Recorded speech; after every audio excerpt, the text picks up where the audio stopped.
Hi, this is Jim Cranston from 7 Every Minute and 7everyminute.com, the podcast and website by, for, and about baby boomers.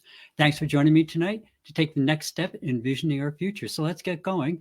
And you can see again, this is being done, this one's being recorded in just before New Year's.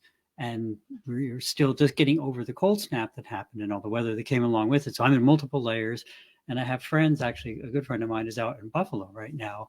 And someone said he sent them a picture of him in his big Dodge pickup truck, where the only thing visible is the roof. So it could be worse. Some people are having some pretty interesting weather.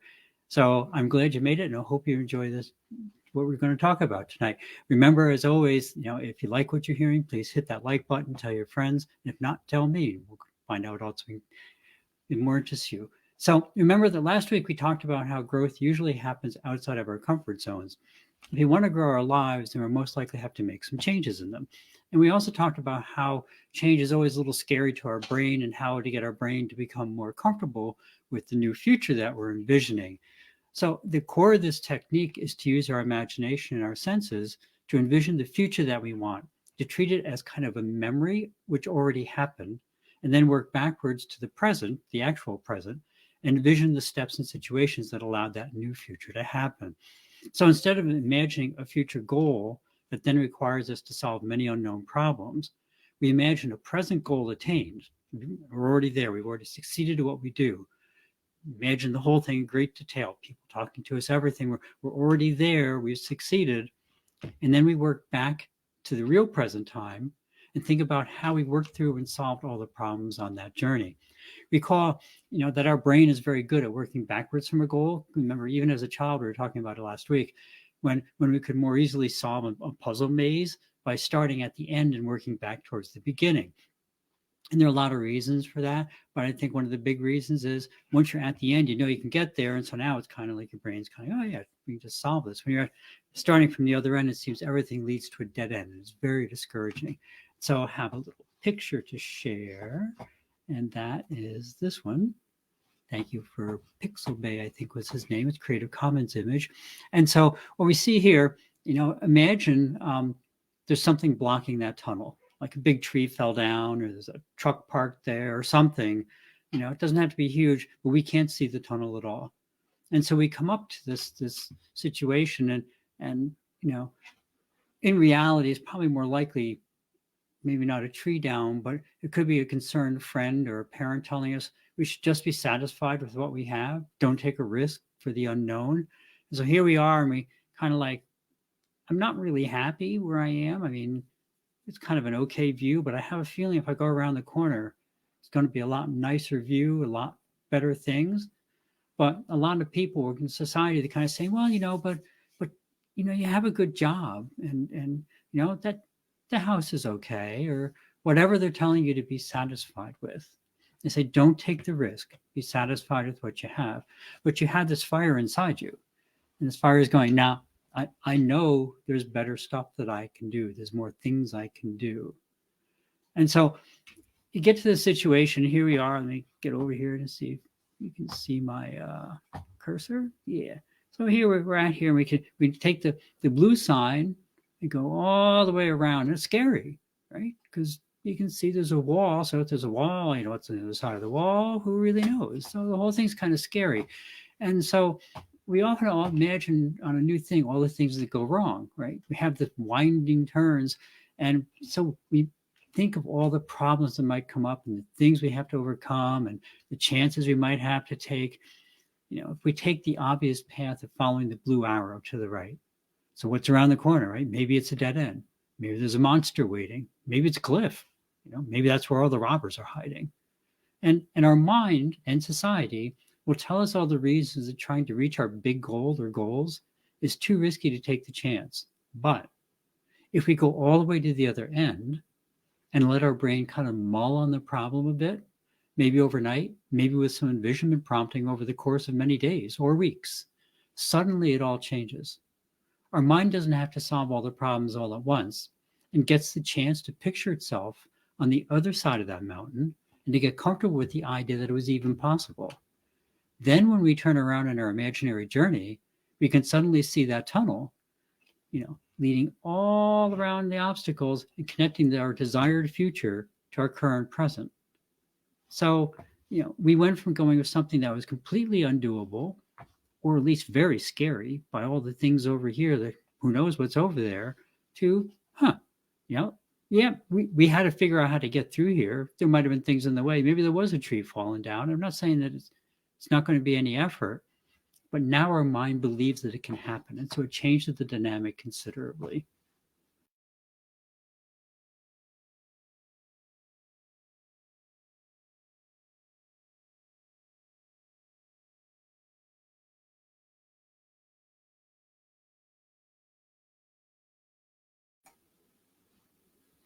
We're back. Sorry. Live TV, as I always say. So obviously, there may be just as many problems to solve, like I said, but now that our mind already believes the problems are indeed solvable, it will do its best to come up with attainable solutions. So you might be saying, something like, okay, Jim, neat party trick for little things, but I really want to, do something bigger, maybe, and I'll just pick something that appeals to me. I want to start teaching underserved people in my community skills they need to succeed, but I have no idea where to start. Right? Very valid problem. You have something you want to do, you kind of have it in your mind, but it might be something outside of your normal comfort zone that you don't actively do regularly. How do you even get started? I can assure you, because I have both observed it with people that I've worked with, as well as in my own life, that once you get your brain into the problem solving mode instead of the take no chances mode, you'll be shocked at what you can do, truly. And this is not about overcoming things. Quite the contrary. It's often about realizing that the obstacles you were prepared, to kind of stop going ahead, just completely give up because the obstacles were so big. Well, they didn't really even exist. Your brain created them in an effort to keep you from failing. That isn't to say they might not have happened, but often you'll find that they weren't as big and scary as you first made them out to be, and chances are you won't run into each and every one of them. Back to our example, you might say, I don't even know how to teach. But if you envision yourself at that point, say the first graduation ceremony, with people thanking you for helping them and changing their lives, maybe to get a better job, and in your imagination, you look around and you see, wow, you see your old friend who retired from teaching last year and was looking for a way to do something else that had personal meaning to themselves, right? Your conscious mind had forgotten all about them, but given some time and space, your subconscious mind remembered them as a resource and solved that first overwhelming obstacle that had you stopped with a simple phone call and maybe getting together for lunch. So don't underestimate your problem-solving mind. It can do amazing things when you give it some time and start from the end where you believe that it's possible. Once your brain believes it's possible, it will make it happen. The other huge benefit of this exercise of envisioning how things are once you succeed is that once your brain is on board and excited because it realizes that what you want to do is attainable, then it will support your emotional passions towards your own goal. When that happens, everything changes. When you talk to someone, that excitement and that passion naturally comes out and gets the people you're talking to excited and passionate about your goals as well.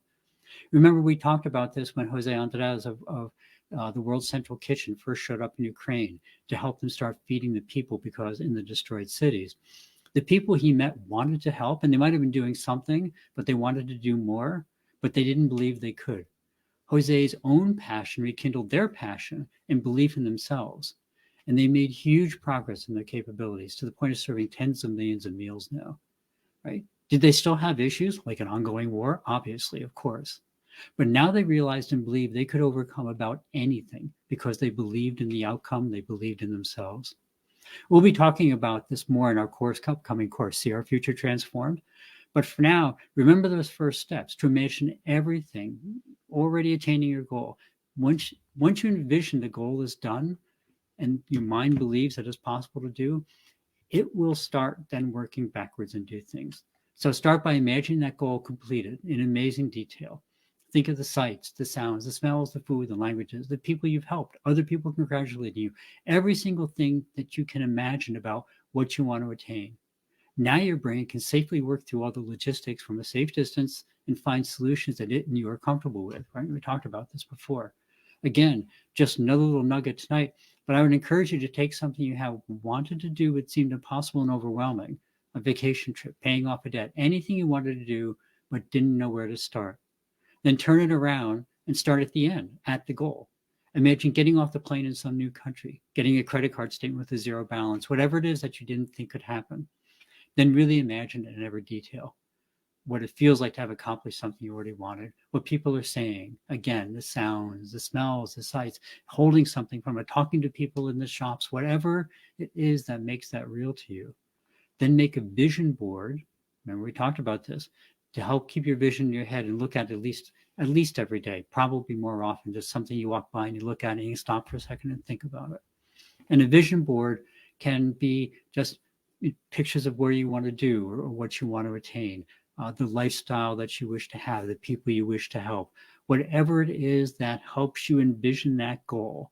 If your goal is to, we talked about before, helping people, say helping them to read, then you can have some books there and kind of books, and before there's a question mark and somebody couldn't understand, and afterwards there's a smile because it helped them get something done. Whatever it is that helps your mind envision success, that's what goes on the vision board. Then, and only then, once you have that vision board and you're really looking at it and you can really immerse yourself in that future success, then start brainstorming about how you're going, just completed that previous step.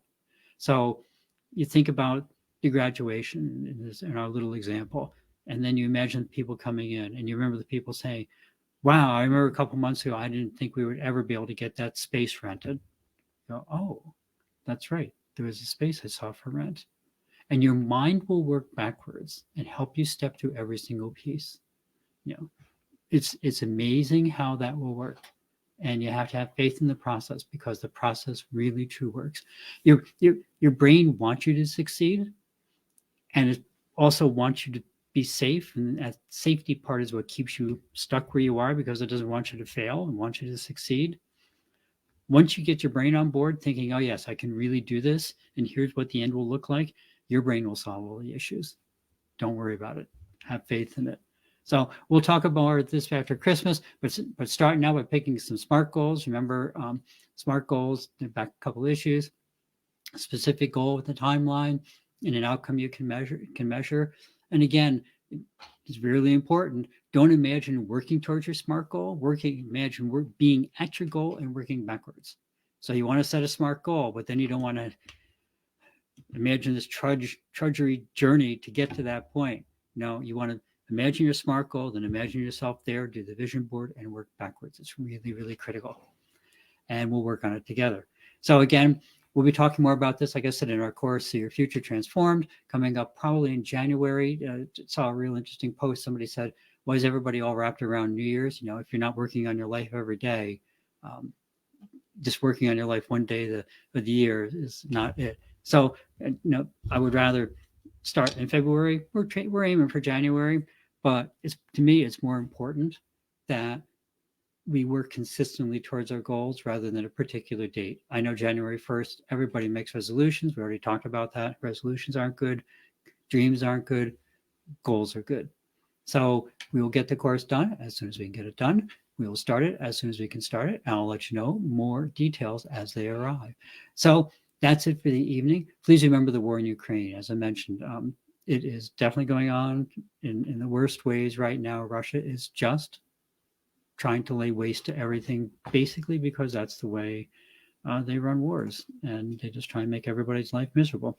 And they're doing a very good job of it. But if you go to ukr7.com, there are links to places where you can donate any sorts, many different types of aid agencies. World Central Kitchen is there also as one of the first links, wck.org. And doing amazing work. A lot of people do amazing work there right now. And remember, the best way to care for yourself is to care for others. And I would encourage you, go there, make a donation. If you're looking for donations for the new year, that's one way of doing it. Any other cause you have in mind? You know, a lot of people now at the end of the year have matching grants on things, and some of the matches, even with the down economy, are still pretty good. 2-to-1 matches are pretty common. Sometimes you see 3-to-1. I saw one that was 4-to-1 match. Take advantage of them. But if you're thinking, well, I was thinking of donating. I'm not sure if I have it. Think about it. You give $10, they give $40. So good time to think about other people. Good time to remember the Ukraine, ukr7.com. That's it. Thanks for stopping by. If you found something interesting or useful, please pass it along and please hit that like button. And if not, please drop me a comment as to what you'd like to hear. Have a great week and have a wonderful holiday season, whether it's Christmas, Hanukkah, Kwanzaa, and the many other festivities going on this year. Remember to live the life that you dreamed of, because that's the path to true contentment. Love and encouragement to everyone. See you next week on 7 Every Minute and 7everyminute.com. Thank you.